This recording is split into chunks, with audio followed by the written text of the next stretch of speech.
Hello, അങ്ങനെ നമ്മുടെ പാവം ഖാലിദ് റഹ്മാനും ടീമും അറസ്റ്റായി. രണ്ട് സിനിമാ സംവിധായകർ, അതായത് പേര് ഒരാൾ അഷ്റഫ്, പിന്നെ ഒരു ഖാലിദ് റഹ്മാൻ. ഇത് അഥവാ കാനഡ വല്ലതുമായിരുന്നെങ്കിൽ ഇത് അറസ്റ്റ് ഒന്നും അല്ല, ബിക്കോസ് കാനഡ ലീഗലി അലൗഡ് ആണ്. ഞാനിതിനെ പ്രൊമോട്ട് ചെയ്യുമൊന്നുമല്ല. ഈ ഇടയ്ക്ക് ഹൈക്കോടതിയിൽ ഒരു കേസിന്റെ പരാമർശം ഇങ്ങനെ കാണിച്ചായിരുന്നു ന്യൂസിൽ. ഒരാളെ അറസ്റ്റ് ചെയ്തു. അപ്പോൾ അയാൾക്കെതിരെ ഉള്ള കേസായിരുന്നു മാജിക് മഷ്റൂംസ്.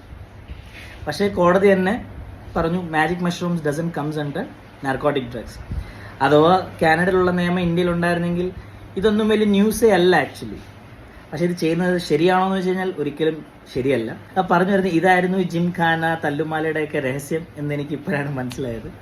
അപ്പോൾ എന്തായാലും കൊള്ളാം. ഞാൻ ഖാലിദ് റഹ്മാനെ ന്യായീകരിക്കുമല്ല, പക്ഷെ ആൾ നടന്നു പോയ ആ സീൻ നിങ്ങൾ കണ്ടില്ലേ? ആൾക്കതൊരു വലിയ തെറ്റായിട്ട് ആൾക്ക് തോന്നിയിട്ടില്ല. അതാണ് ഞാൻ പറയാൻ ഉദ്ദേശിച്ചത്.